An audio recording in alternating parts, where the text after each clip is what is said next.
Oi, eu sou a Gabriela Franco. E eu sou o Thiago Cardim, e esse é o Imagina Se Pega no Olho, um podcast gravado na sala de casa com notícia, opinião e muita chacota.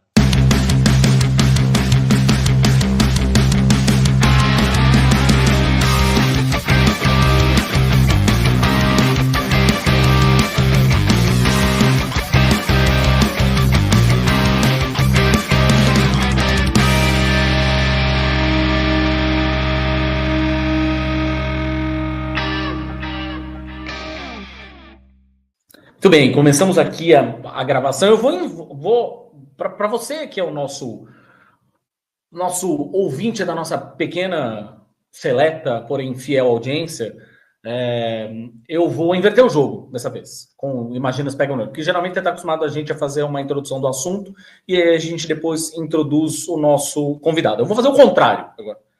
Vou falar primeiro da nossa convidada e depois vocês vão entender por que essa inversão de tema aqui. A gente está aqui com a Marcela Rossetti. Marcela, aliás, uma coisa que eu faço sempre, tá? Rossetti, como você prefere, como é o seu nome? Como se fala o seu sobrenome? Rossetti, ótimo. É porque tem 2 S's e 2 T's, tá bom. Isso mesmo, obrigada. Gosto de falar o nome das pessoas certas. A Marcela Rossetti é, na verdade, mais uma aqui, a gente é barrista pra caralho, quer dizer, a gente não, eu sou bairrista pra caralho, foda-se. Eu também. 013, mais uma 013 que vem aqui, da coleção de 013 que já participaram desse podcast. Família 013, né? Pois é. A Gabi não, a Gabi é 011. Ela tá acostumada já com as 013ices da minha vida. Marcela, na verdade, para você que acompanha um pouco do nosso trabalho, meu e da Gabi, ela já pode ser um nome relativamente conhecido, assim. A gente estava falando aqui até antes de entrar no ar, que ela já tinha participado de um podcast lá no Asterisco, no Judão. Um podcast até que a gente estava falando de novas temporadas de séries e tudo mais. A gente falou, obviamente, dos seus livros. Marcela é escritora, ela já escreveu uma bem-sucedida série de livros de fantasia? Posso chamar de livro de fantasia? Isso, é fantasia urbana mesmo. Estrelados por lobisomens, Nosso Mundo 013. A gente entrevistou ela no Gibizilla, inclusive. Tá lá, se você entrar no gibizilla.com.br tem entrevista. E inclusive, o Aiden, meu filho mais velho, é fanzaço dessa série, que é Filhos da Lua. Mas uma coisa que me fez chamar a Marcela para esse podcast, para esse bate-papo, é o seguinte. E vocês vão entender a lógica, tá? Quem está escutando acho que vai cair a ficha de imediato. A Marcela recentemente escreveu um livro que recebeu um prêmio da Amazon, inclusive. Vamos falar sobre isso, vou pedir para ela contar um pouco disso.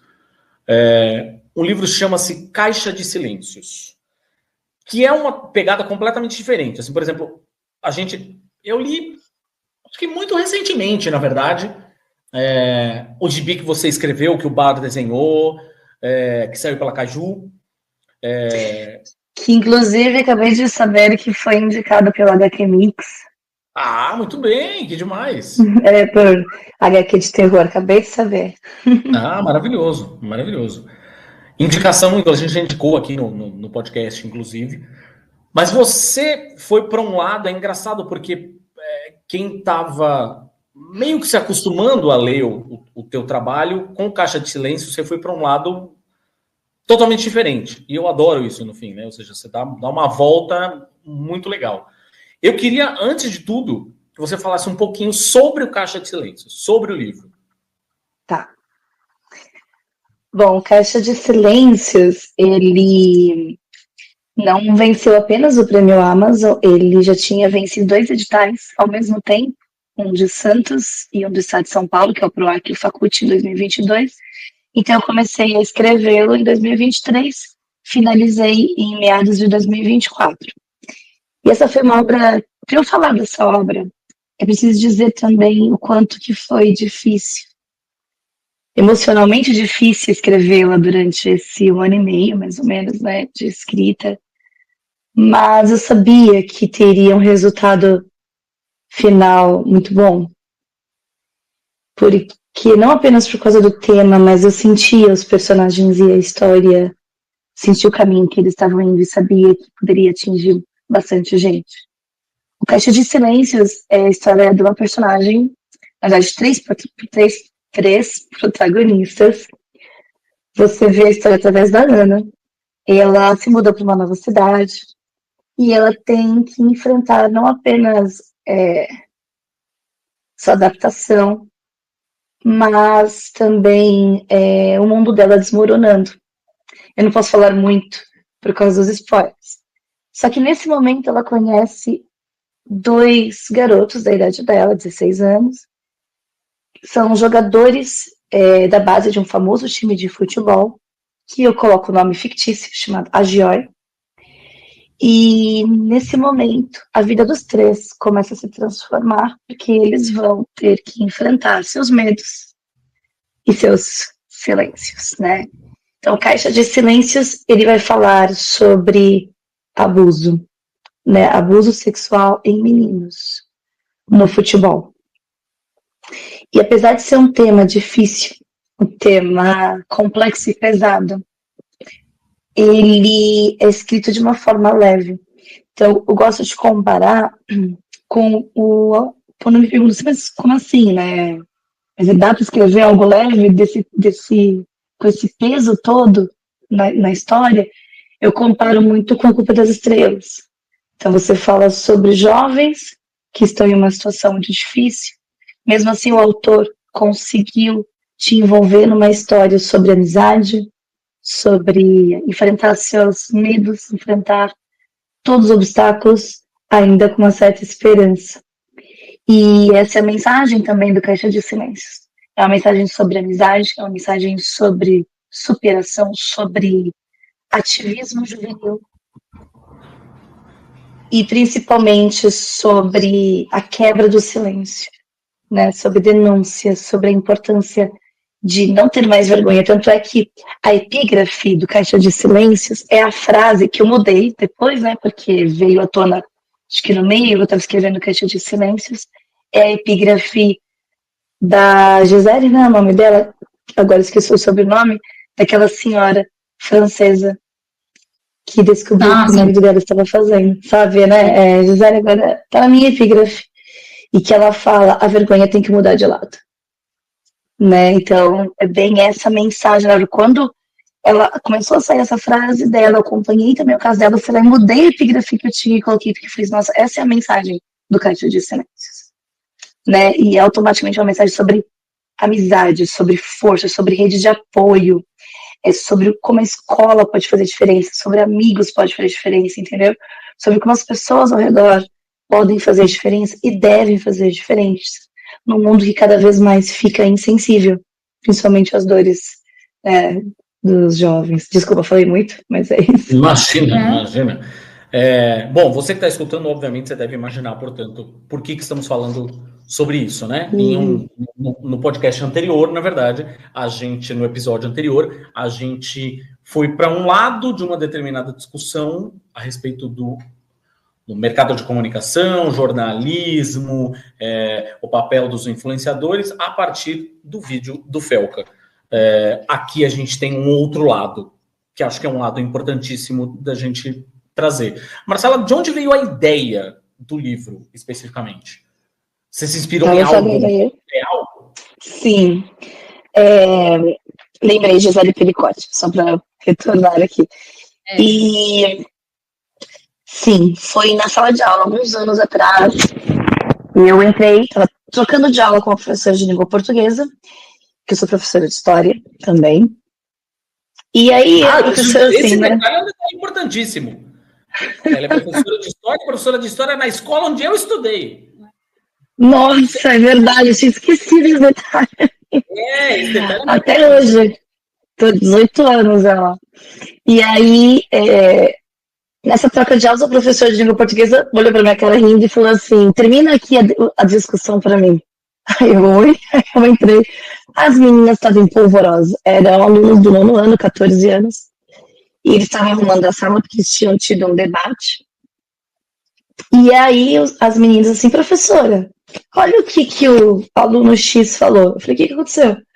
Aí o aluno X, que era um garoto sério, não era de brincadeiras em sala de aula, virou e falou assim, professora, é que elas ficaram bravas porque eu falei no debate que parte da culpa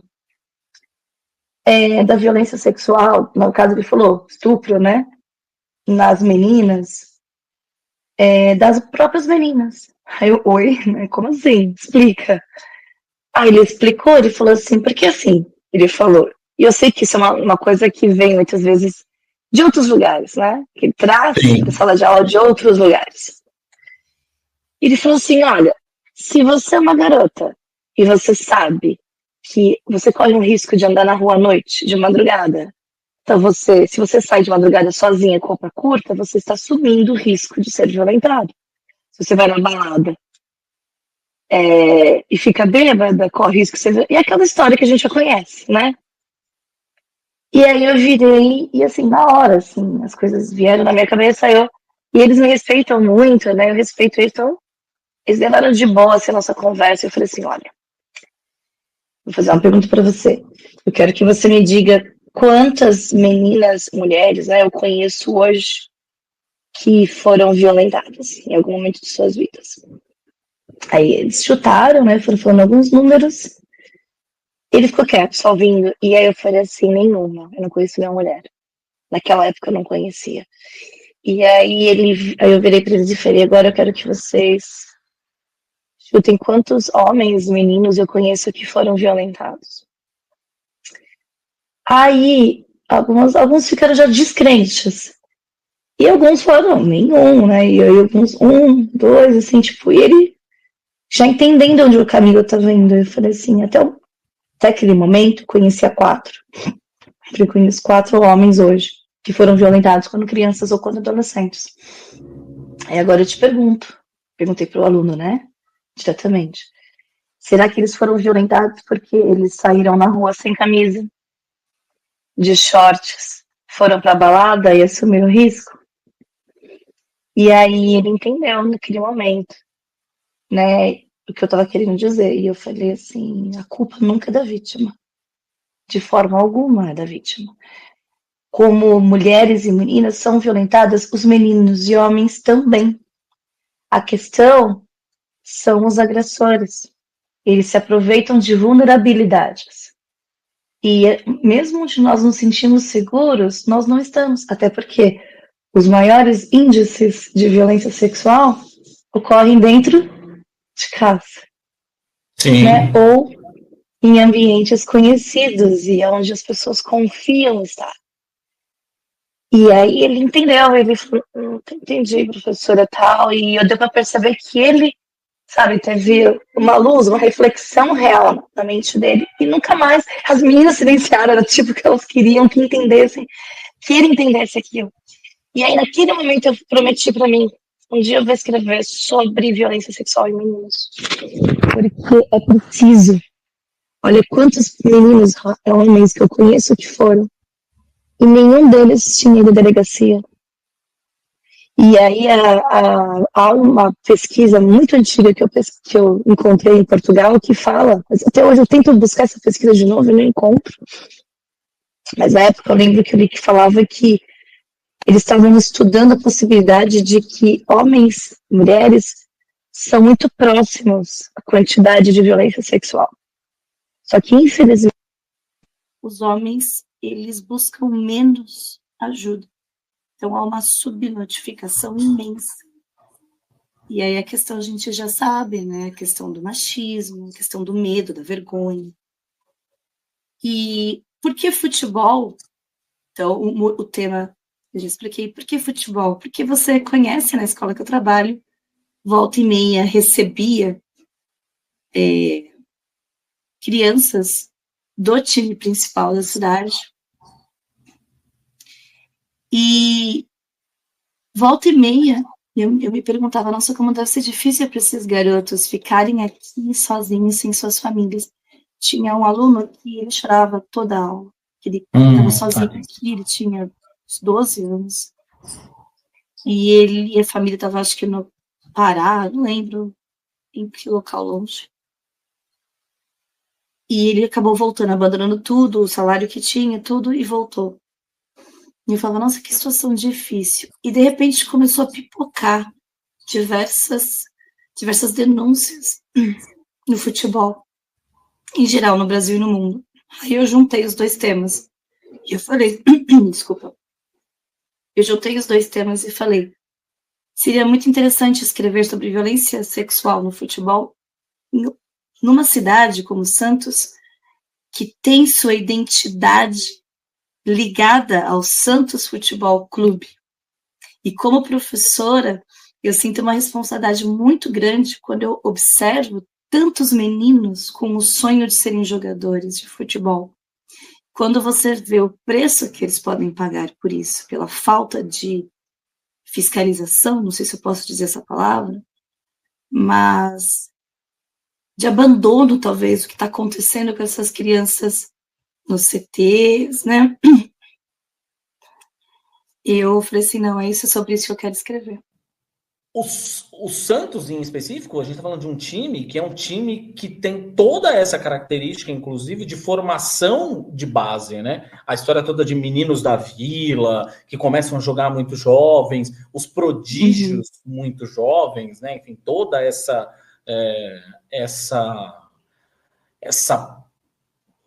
formação de, sei lá, de primeiro aquela geração Robinho, Diego, depois a geração Neymar, Ganso, enfim, todos eles eram muito jovens quando começaram, né? Essa coisa de 16, 17 anos, enfim. 16, 17 anos, eu tô falando que começaram no profissional, né? Porque antes disso, imagina, já estavam aí nas categorias de base de outros times, depois quando foram trazidos para o Santos, mas então é uma coisa que também eu acho que faz muito sentido, né? Para o Santos especificamente e para a cidade de Santos, né? Embora o livro seja ambientado em Santos ou é numa cidade fictícia também? É uma cidade fictícia chamada Agioi, que tem um time chamado Agioi. Entendi. É uma cidade litorânea. Pô, eu tinha que ganhar os prêmios, né? Justo, acho justo. Pois é. Eu lembro que teve uma vez, Marcela, que eu participo recorrentemente de algumas iniciativas de voluntariado, né? Eu gosto muito de uma em especial, um projeto chamado Quero na Escola, uma plataforma onde você se voluntaria para dar aula sobre algum tema no qual você é conhecedor, né? Você, sei lá, você é professor, você sabe falar sobre. E aí eu me voluntariei para uma escola para falar sobre feminismo e sobre violência doméstica. Sobre violência, né? Abuso, enfim, tudo isso. Foi sensacional, foi para uma escola pública, os alunos de 5ª a 8ª série, então eram bem difíceis, porque tinha alunos aí que entendiam um pouco mais, tem outros alunos que não. Então, eu tive que fazer de uma forma que todos entendessem. No final da minha palestra, a diretora da escola veio me falar que vários alunos chegaram para ela e falaram, eu sofro violência na minha casa, inclusive sexual. E grande parte delas eram meninos. Então, foi uma coisa chocante, porque não é uma coisa fácil para o menino assumir isso. Eles não se sentem seguros, isso abala a vida deles inteira. É claro, qualquer tipo de abuso abala a vida de qualquer pessoa, independente do gênero. Mas para os meninos tem o estigma do machismo, não tem como, né? A gente fala que o próprio machismo, ele faz mal aos homens também, né? Sim. E esse é um aspecto no qual o machismo lesa os homens, assim, em grande parte. É muito Exatamente. doloroso. Tem uma... Eu ia justamente te perguntar isso, Marcela. Você... É um livro de ficção, evidentemente, mas Eu imagino que, óbvio, a tua experiência como professora tenha sido primordial nesse sentido, mas 2, tem também a questão de o quanto você e de que maneira você pesquisou, né? Onde você se aprofundou a respeito do assunto para poder entender um pouquinho melhor e poder embasar um pouco melhor a história que você está contando. Então, desculpa, eu tô com um pouco de dor de garganta. Fica tranquila. Pronto. Então, eu fui muito nas notícias de jornal, artigos, e por incrível que pareça, infelizmente, não é muito difícil de encontrar, né? Mas, quando a gente fala de certos times, que são grandes times, e até próximos da gente, se torna mais difícil. Mas existem as denúncias. Por que é mais difícil? Porque, por exemplo, você tem que ir em jornais que muitas vezes você tem que pagar pela notícia, como é o País. E aí eu li muito sobre isso, usei como base até para os meus projetos, né, para os editais. E a gente percebe, infelizmente, uma coisa que eu coloco também ali na obra, que muita gente não leva a sério, né? Então, as pessoas se colocam assim, mas por que demorou tanto tempo para poder denunciar? Né? Por quê?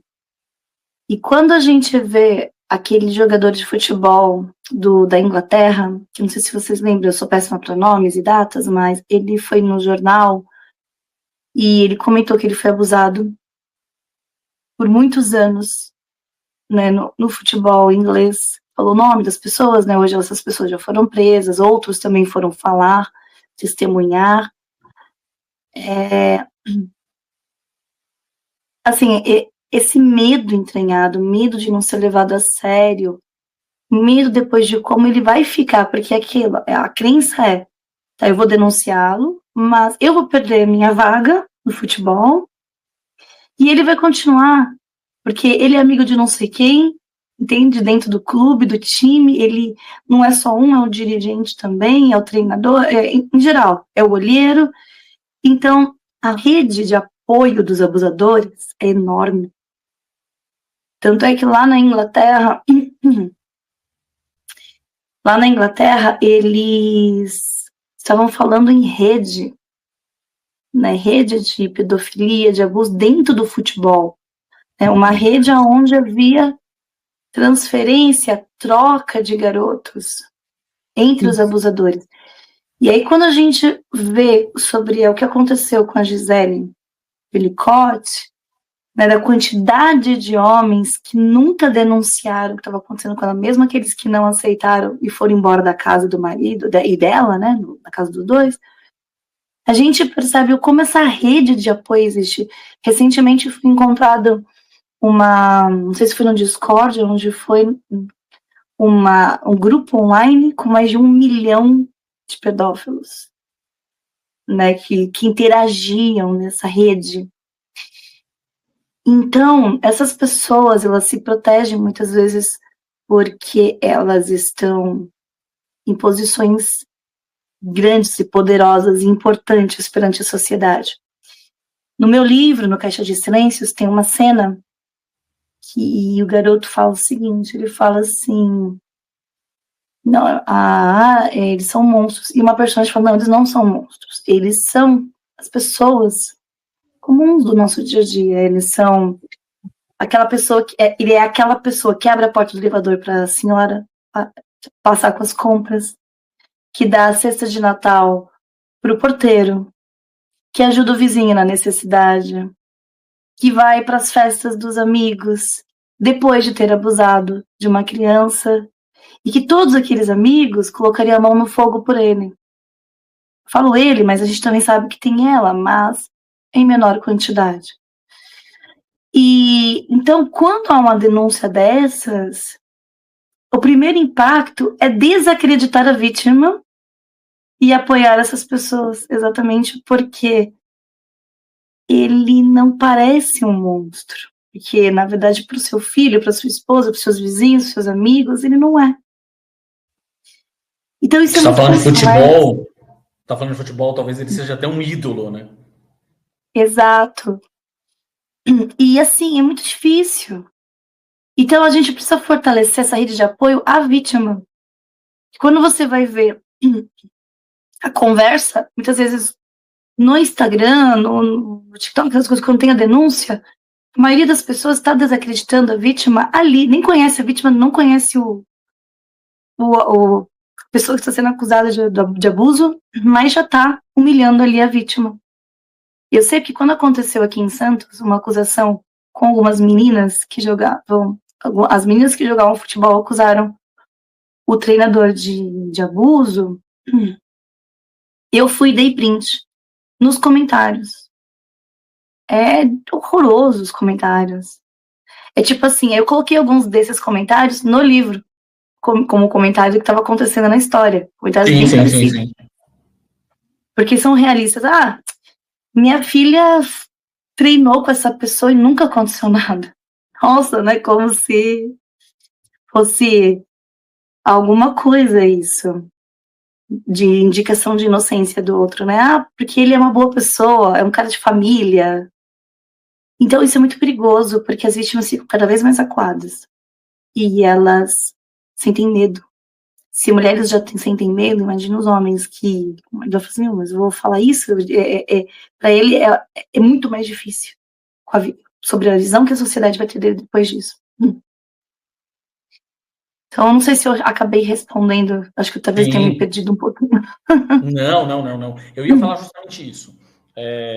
O quanto nesse teu momento de criação do livro e nas pesquisas que você, né, nos casos que você foi se deparando, você sente que tem também desse olhar, é mais porque, assim, eu tenho pelo menos um caso que eu conheço da época da adolescência, e eu imagino, e a reação, na verdade, eu tinha contato direto com a pessoa, e a reação dela, na verdade, foi uma reação que eu imagino que seja uma reação muito usual, que é mais até do que foi uma violência, me machucou tanto fisicamente quanto emocionalmente, tem um adendo que eu não vou falar nada porque as pessoas não quero que as pessoas digam que eu sou viado. Eu não quero que digam que eu sou gay, porque não, eu prefiro não falar nada, porque eu não quero. O quanto esse aspecto em específico aparece talvez como um complicador no trabalho que você fez de pesquisa. Isso aí aparece bastante também. E quando eu fui em outra parte da pesquisa, também foi com próprias vítimas, né? Eu comecei a avisar os meus grupos de amigos, que eu tenho vários grupos, que eu estava fazendo essa obra, e que se eles conhecessem alguém se quisesse conversar comigo, eu garantiria o anonimato. E seria muito importante para mim, para trazer uma sensibilidade maior ao livro. E então eu conversei com várias pessoas, todas essas pessoas, a única que acabou levando o caso para a delegacia foi porque durante a violência sexual a irmã chegou. A irmã denunciou, a irmã pediu ajuda e chamou a polícia. Uma mulher interferiu, uma garota, na época tinha uns 15, 16 anos, viu a situação, imediatamente chamou a polícia. Todos os casos foram abafados pela própria família, que preferiram mudar de apartamento, mudar de cidade, tirar da convivência da pessoa, entende? Exatamente porque muitas vezes essa visão e esse medo é da família. Até porque às vezes as vítimas são pequenas demais, 7, 8, 9, 10 anos, para ter essa noção dessa vergonha interna com relação a como ele vai me viver, se é que ele não vai me ver mais como um homem, entende? Então essa é uma decisão muitas vezes dos pais. E não vamos muito porque, o que eles vão pensar depois? Isso aqui vai passar. Só que não passa. E nenhum deles passou. Tanto é que alguns deles até hoje têm dificuldade em ter um emprego fixo, tem dificuldade de ter uma vida mais estável, exatamente porque o lado emocional dele nunca conseguiu se fechar. E tanto que nunca conseguiu se fechar, que quando a pessoa que o violentou morreu, anos e anos, sei lá, deixa eu fazer aqui umas contas rápidas, mais de 30 anos depois, 35 anos depois, ele me mandou mensagem comemorando. Entende? Então, essa pessoa, na verdade, ela nunca esqueceu. Então, essa ideia de que a criança vai esquecer não existe. Ela precisa tratar o trauma dela para que ela se torne, tenha chances de chegar na idade adulta de uma forma mais estável e equilibrada para ser feliz, ter uma vida equilibrada, organizada, né? Então, eu espero também que o Caixa de Silêncios ajude, como eu falei, né, essas vítimas e essas pessoas ao redor delas a saber como ajudá-las também. A rede de apoio é essencial. A vítima não vai conseguir pedir ajuda sem essas pessoas ao redor dela, porque é muito difícil. Até porque esses abusadores, muitas vezes, eles, além de se protegerem, eles tomam muito cuidado, né? Então, é muito difícil levar essa situação para a delegacia, falar o que está acontecendo e avançar com o processo se você estiver sozinho. Eu queria aproveitar, você falou do Discord lá atrás, eu até queria aproveitar a deixa e conectar um assunto com o outro. O quanto você acha que a internet, especificamente os meios digitais, né, redes sociais e talvez fóruns fechados e tudo mais, o quanto eles se tornam complicadores ou facilitadores, ou seja, complicadores para as vítimas, facilitadores para os abusadores e tudo mais. Como você acha que esses ambientes digitais vieram para mudar um pouco desse... Porque é óbvio, a gente sabe, estamos falando de futebol, assim, a gente sabe que, óbvio, isso não deve ser de hoje, né? A gente está falando, óbvio, de coisas que devem ter acontecido, tranquilamente devem ter acontecido em muitos anos no passado, inclusive. Mas a gente tem hoje toda essa digitalização que, enfim, muda o nosso jeito de nos comunicarmos e de nos agruparmos e tudo mais. Como você acha que isso complica ainda mais essa questão? Aí volta aquela questão, né, que vocês conversaram provavelmente com relação ao FELCA, da regularização das redes da internet. É necessário, deve ter acontecido há muito tempo. Mas a gente sabe até, né, como professor de história também sei por que é tão complicado regular Big Techs, né, elas são bilionárias, elas investem muito dinheiro em lobbies políticos, sem se importar com vidas das pessoas, principalmente de crianças, elas realmente não se importam. Então, primeiro tem essa questão que, na defesa de uma pseudo-liberdade, que a gente sabe que não é bem assim nas redes sociais, que não se deve regular. E aí nós temos as principais vítimas, que são as crianças, e a gente sabe que o Felca trouxe, né, eu assisti o vídeo dele também, é real, e é real, a gente já sabia disso há muito tempo, né, sim, mas mostrou a importância de alguém conhecido, respeitado na internet por diversas idades, pessoas de diversas idades, trazer, para chamar atenção para que projetos que já estavam prontos e tentando passar num congresso que não deseja que coisas assim passem para a proteção das pessoas, passasse por pressão social. Então, há muito ainda o que fazer nas redes sociais, porque o que a galera está falando, hoje as redes sociais, elas são muito perigosas para as crianças.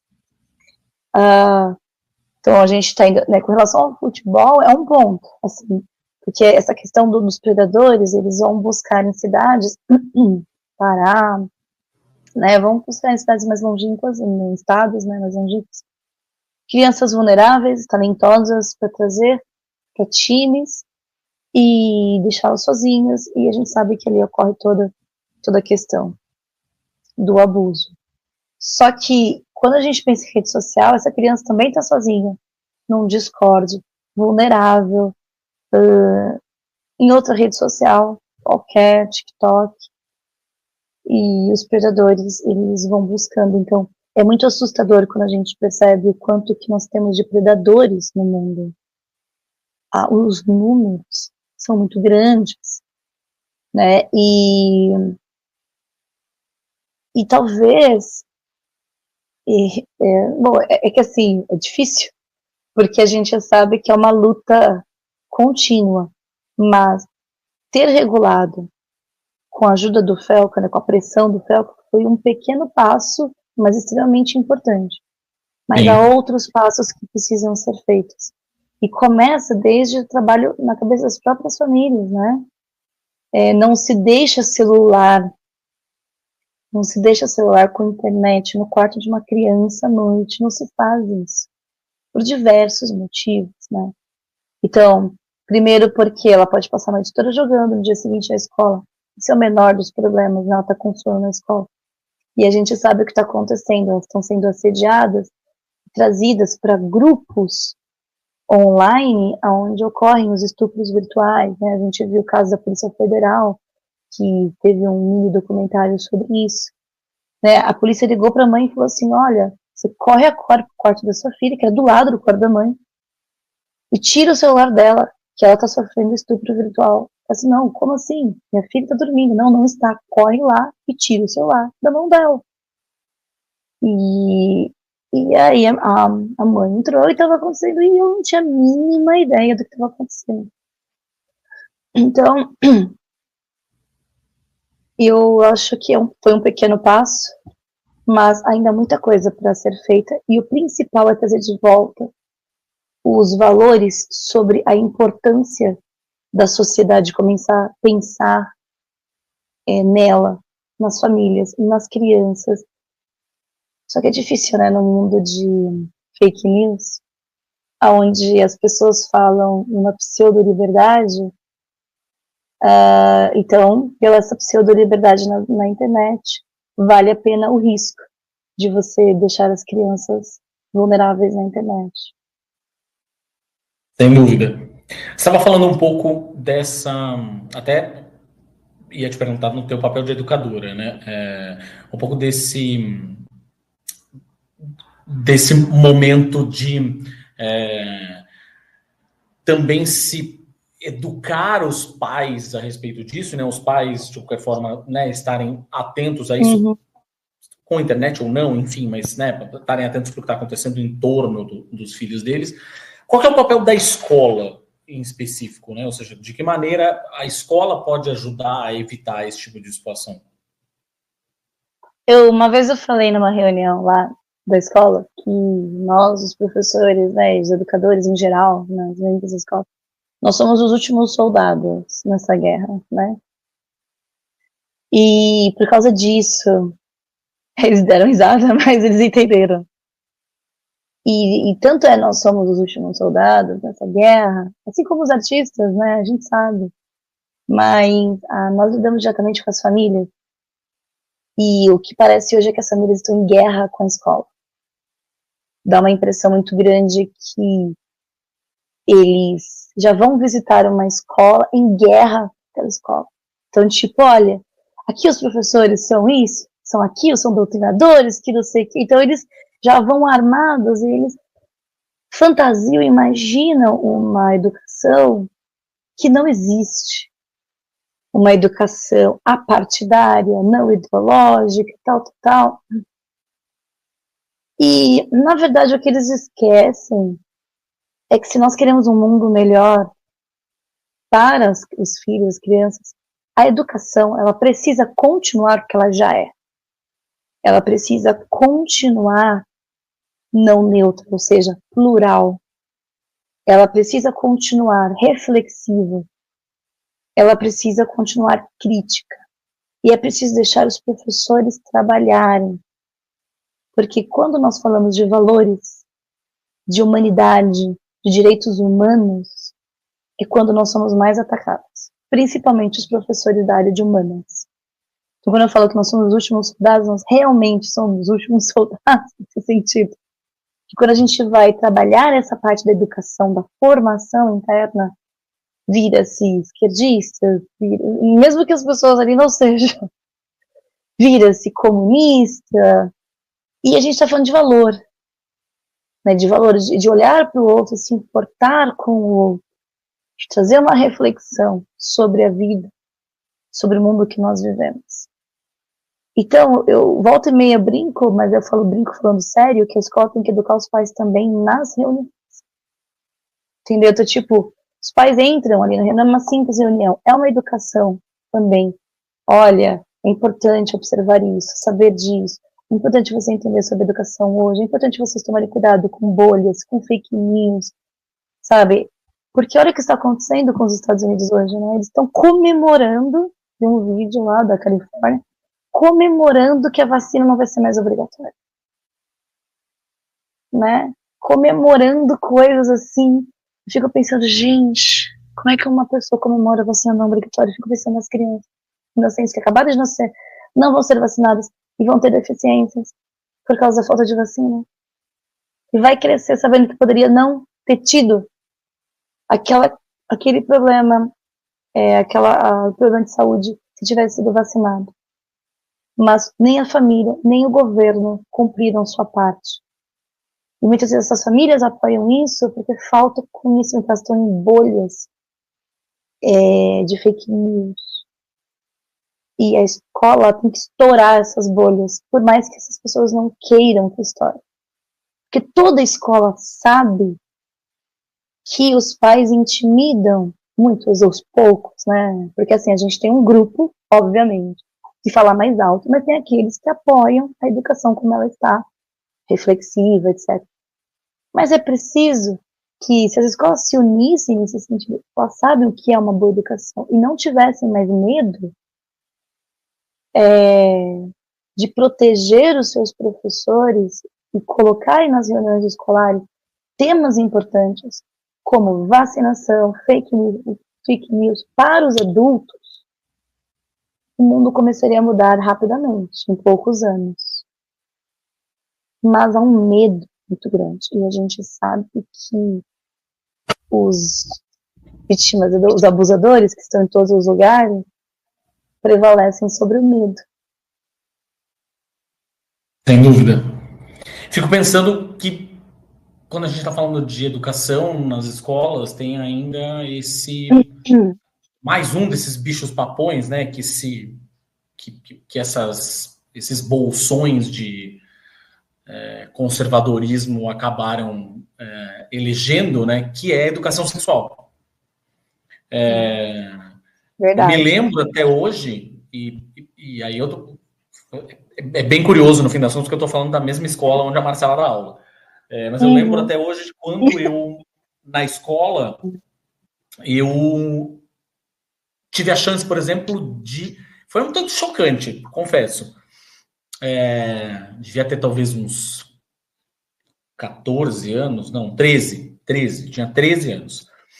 E a gente assistiu aquele filme que todo mundo da nossa idade acabou assistindo, Kids. Sim, que eu legendei, inclusive. Depois, para VHS não, para DVD. Kids, que é um filme bem pesado, assim, que fala justamente sobre, né, abuso, e aí abuso, óbvio, cometido por pessoas do mesmo círculo, da mesma idade, né? Ou seja, não é um abusador adulto, nem nada do gênero e tal. Mas cometido por pessoas que, de qualquer forma, têm total e plena certeza da sua impunidade e tudo mais. Mas eu lembro quanto foi importante, menos o filme em si, porque hoje, depois eu tive a oportunidade de reassistir o filme, né? Hoje eu tenho questões sobre o filme, mas questões enquanto ferramenta educacional, né? Não tanto sobre o filme enquanto crítico de cinema, mas enquanto ferramenta educacional. Mas eu acho que foi muito importante a discussão que se seguiu ao filme. Essa discussão foi muito boa. Mas esse é o foco, é a discussão. Exato. E eu me lembro claramente que essa discussão gerou... Esse filme ele foi exibido pela professora de biologia. Só para... Assim, olha que coisa interessante, né? E eu lembro que as semanas, não, eu diria até os meses que se seguiram pós a exibição do filme, a professora ela se dedicou muito a falar sobre educação sexual e falar também sobre higiene sexual. É louco, assim, né? É o tipo de coisa que, enfim, e teve muitas coisas, por exemplo, que eu tô falando do meu papel de novo, de privilegiado, uma escola particular. Né?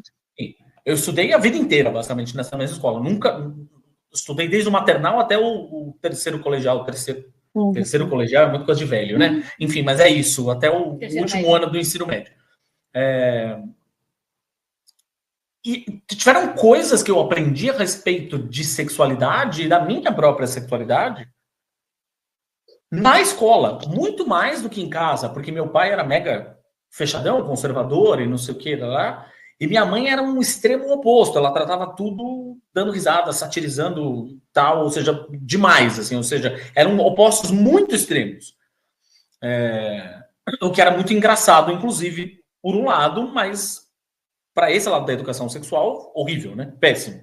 Que nenhum nem outro queria tratar, um não queria tratar de jeito nenhum do assunto, e a outra pessoa queria tratar do assunto tirando sarro, assim, tirando onda e tal, e não, né? Quando tinha uma dúvida de verdade, ela ficava meio no ar, assim. Então, eu arrisco dizer que grande parte das questões com relação à sexualidade eu aprendi na escola. Eu estou dando esse depoimento porque eu queria entender também, assim, como você enxerga o papel da educação sexual nas escolas, até para as crianças entenderem como elas também podem identificar esse tipo de questão antes que ela se torne uma violência maior de fato, e talvez tentar impedi-la de alguma forma. O quanto você enxerga essa importância e o quanto você enxerga que existem obstáculos hoje para isso, né? Enfim, para a educação sexual. Primeiro que só queria lembrar que mês de maio é o mês oficial da campanha contra o abuso sexual infanto-juvenil, que é o Maio Laranja, que foi criado o Maio Laranja para o caso da Araceli Crespo, não sei se você conhece o caso, nunca fosse esquecido. O que aconteceu com essa menina nunca fosse esquecido, apesar dos abusadores assassinos dela nunca terem sido presos, né? A cidade toda sabe quem foi, mas eles nunca foram presos. E eu falo isso porque quando o governo, a sociedade coloca um mês para isso, as escolas também deveriam abraçar esse mês para poder trazer debates na escola, em sala de aula. Por isso que grande parte do livro se passa na escola. Também, que eu quero muito trazer esse incentivo desse debate para as escolas. E a personagem, eles fazem um mural laranja, tal, e colocam dados sobre o abuso, colocam sobre o Disque 100, as pessoas pedirem ajuda, e elas fazem uma campanha.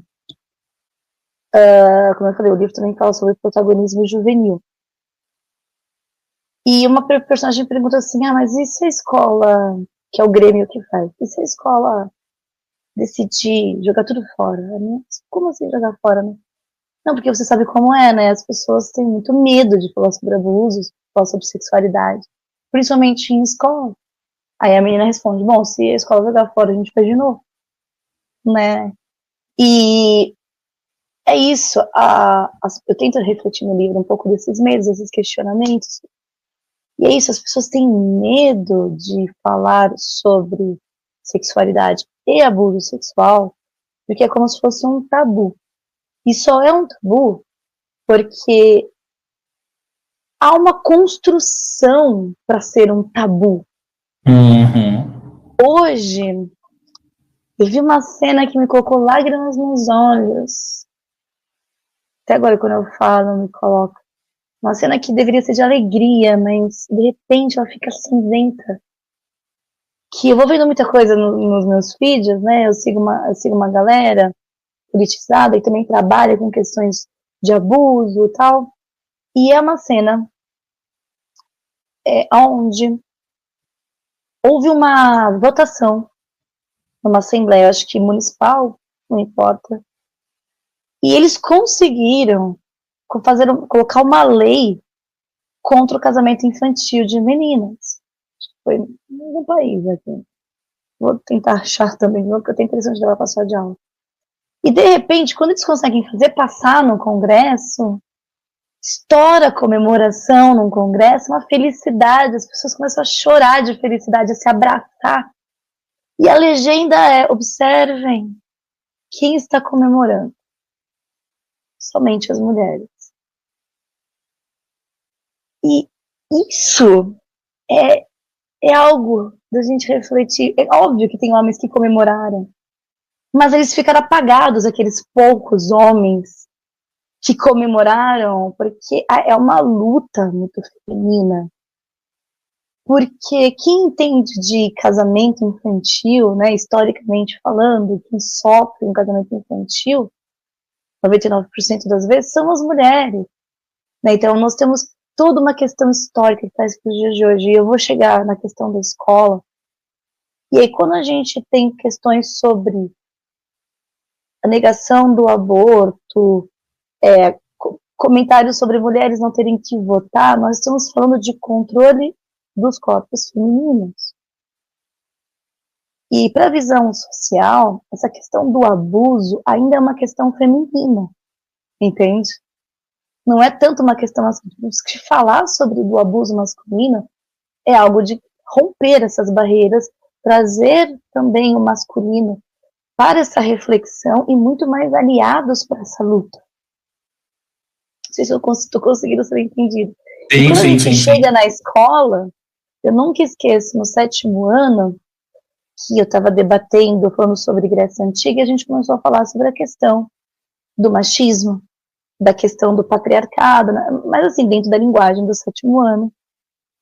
E aí, alguns pais fizeram questão de marcar um horário para a escola, para reclamar que eu estava falando sobre feminismo e machismo. Dizendo que isso é um assunto da família, que a filha deles não tem que ouvir sobre feminismo. É o controle, né? Ou seja, as meninas não têm que saber sobre seus direitos, sobre sua questão de igualdade. Então, quando a gente traz essa questão sexual, é muito isso. Então, quando a gente vai falar de corpos e de educação sexual, para a visão social, muitas vezes, é aumentar esse poder feminino. Porque a visão é que quem vai mais denunciar são as meninas. E quem são essas meninas? São muitas vezes aquelas que o tio abusou, o primo, o irmão, porque agora eu perdi os números aqui, 70 e poucos % dos casos acontecem em casa. E aí as famílias pensam, mas eu não quero que isso venha à tona, eu não quero que a escola saiba. Porque isso aqui é um assunto interno, a gente vai cuidar disso.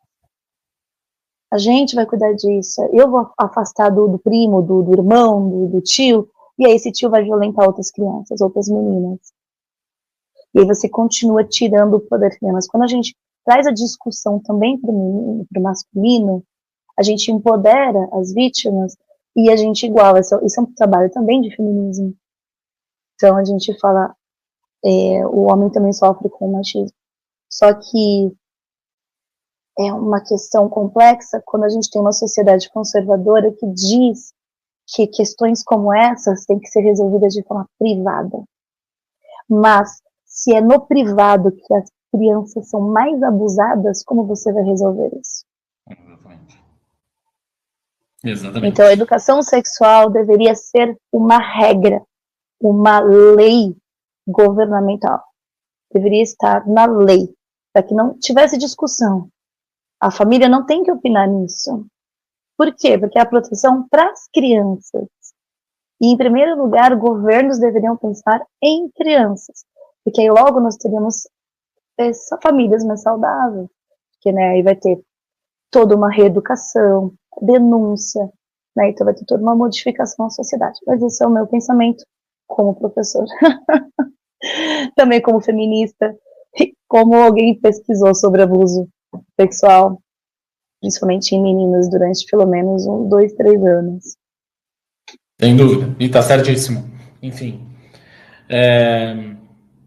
Marcela, a gente está chegando meio na reta final. Eu queria muito ouvir de você quais são os próximos passos agora com o livro, né? O livro ele foi lançado como um e-book originalmente, né? E aí a vitória nesse prêmio da Amazon te dá, obviamente, a possibilidade dele virar um livro impresso, né? Eu queria que você contasse um pouco de como foi esse processo com esse concurso da Amazon e quais são os próximos passos do livro a partir de agora. O prêmio Amazon, né, uma das coisas mais valiosas do prêmio Amazon é a assinatura com a HarperCollins Brasil, com o selo Pitaia, que é o selo jovem. Então, o livro já está em reedição, né, vai ter capa nova, está tendo uma reedição do texto, vai ter umas pequeninas modificações.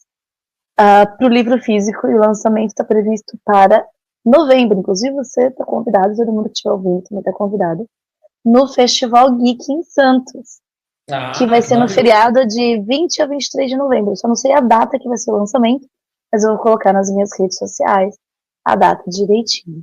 E vai ter os livros físicos lá, eu vou autografar, vai ter também um bate-papo e tudo mais. Como você está sentindo... Ele já estava, obviamente, disponível nesse formato digital, mas depois de tudo que aconteceu, enfim, né, e as matérias que foram saindo e tudo mais, como é que você está sentindo a repercussão? Você já tem sentido leitores que vieram falar com você e tudo mais? Sim, eu tenho alguns leitores, inclusive diversos que fazem parte de grupos ligados à ajuda, rede de apoio a meninos, tá? Alguns me procuraram até antes de eu lançar, porque já vai sair o livro, que já tinham visto a sinopse, o tema. Aí quando saiu, indicaram em suas redes sociais. E, assim, em geral, as pessoas, elas se sentem bastante gratas pelo livro, por estar abrindo o debate. Também me perguntam se eu não tenho medo. É muito comum. Mas você não tem medo de estar colocando o dedo nesse vespeiro? Eu falo, não.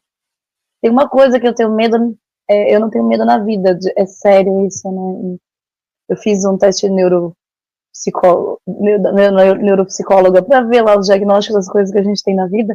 E aí eu dei risada quando no diagnóstico ela colocou lá que eu sou um pouco não é incontrolável, esqueci o nome da palavra, insubordinada. Sou insubordinada, rebelde, não aceito regras, em geral, que não fazem sentido para mim. E é isso, eu sou muito insubordinada e o medo também, geralmente, não consegue me diminuir não diminuir aquilo que eu estou fazendo, o que eu quero fazer. Mas também eu nunca tive nenhuma ameaça. Eu acho que o livro ainda não alcançou. Acho que livros em geral não é tanto ameaçador quanto o influencer como o Felk. Chegar e falar abertamente, mostrar como a estrutura funciona. Até porque talvez para os abusadores pouca gente lê livros. Mas olha, é uma coisa. Existe a possibilidade de virar filme, mas isso é uma outra história. A caixa de comentários. Que demais! Quem sabe, vamos ver aí os próximos caminhos. Mas se acontecer, eu também vou contar para você. Aí sim a gente vai estar num debate bem interessante. Sem dúvida, eu estou te perguntando isso, óbvio, até para entender também o quanto ele pode ter tido, né, de repercussão entre pessoas que eventualmente possam ter passado por isso, né, por situações similares, né, famílias possam ter passado por situações similares, mas, óbvio, quando sai do impresso e vira um produto audiovisual, por exemplo, a possibilidade de reverberação na sociedade de hoje é muito maior, né? Sem dúvida. Muito bom. Marcela, quero te agradecer demais por essa conversa. Sei que o assunto é espinhoso. Sei que, obviamente, deve ter sido doído para você, né? Fazer essa pesquisa toda durante todo esse tempo, né? A pesquisa que gerou o livro. Eu queria te pedir demais, é uma coisa que a gente faz sempre aqui, queria te pedir mais para fazer, obviamente, o seu jabá, né? Ou seja, as pessoas, onde elas te encontram, onde elas te leem, onde elas te ouvem, enfim. Bom, vocês vão encontrar minhas obras, Caixa de Silêncios, a saga Filhos da Lua, na Amazon, tanto em e-book quanto livro físico, menos o livro físico do Caixa de Silêncios, que só sai em novembro, né? Convido também novamente para vocês estarem aqui no Festival Geek de Santos, que é o maior evento geek gratuito, né, do Brasil, e estarei lá. Também me sigam nas redes sociais, que é @Marcela, com 2 L's, _Rossetti, com 2 S, 2 T's e no final. E se vocês lerem qualquer uma das minhas obras, me mandem um recado, eu adoro ouvir, ler, né, o que vocês acharam da obra, eu sempre respondo. Obrigada, Muito pessoal, bem. de verdade. E você que está ouvindo aí, a gente sabe, obviamente, que aqui tem geralmente a nossa, claro que às vezes fura a bolha, né? Geralmente a nossa audiência é uma audiência mais alinhada, com um pensamento um pouco mais progressista, né? Mas, claro, a gente sabe que tem alguns temas em particular que acabam furando algumas bolhas, enfim. Mas mesmo assim, você que está ouvindo aí do outro lado, tudo que a gente tem a dizer é: abre essa caixa. Não deixe essa caixa ficar repleta de silêncios. É importantíssimo isso. Principalmente para as crianças. Sem dúvida. Obrigadão, Marcela. Obrigada, Martela. Agradeço, pessoal. Até mais. E você, muito obrigado por ouvir mais este episódio de Imagina Se Pega no Olho. Lembrando sempre que esse podcast está disponível em tudo que é plataforma. Spotify, Deezer, Amazon Music, Apple Podcasts. É só escolher acessando o endereço www.imaginasepeganoolho.com.br ou então o link da nossa bio lá no Instagram. E se você quiser ficar por dentro das nossas atualizações, basta nos procurar nas redes sociais. Estamos no Instagram, como Imagina Se Pega no Olho, e também no Threads e no Blue Sky. Mas nesses dois como Gibzilla, reunindo tudo que é da família de conteúdos Imagina. Tem também um canal no WhatsApp, para você não perder nenhuma novidade dos conteúdos que nós produzimos, sem depender dos algoritmos das redes sociais. O endereço também está no nosso link da bio. Não esquece que temos nosso canal no YouTube, hein? Já dá para ouvir todos os episódios e ainda ver alguns vídeos mais longos que a gente tem arriscado a fazer sobre gibis, discos e demais nerdices. Procura por Imagina Se Pega no Olho, se inscreve, dá like, comenta, compartilha e clica no sininho para não perder nenhuma atualização. E a gente tem também o nosso podcast filhote, que é o Imagina Se Pega no Ouvido, um talk show com quem vive de música a respeito das suas paixões musicais. E que está entrando numa nova temporada. Então assim, é só procurar na sua plataforma de áudio favorita a imagem do nosso olhinho, só que com 2 orelhinhas. Para quem gosta de cultura pop, também estamos no gibzilla.com.br, escrevendo semanalmente sobre filmes, séries, músicas, quadrinhos, o pacotão completo. E por último, se você tiver interesse em ajudar esse casal de produtores de conteúdo, considere mandar um pix de qualquer valor para gibzilla@gmail.com. Vai ser uma ajuda e tanto para quem rala fazendo um trabalho 100% independente. Era isso. Valeu demais pelo seu apoio e até o próximo episódio.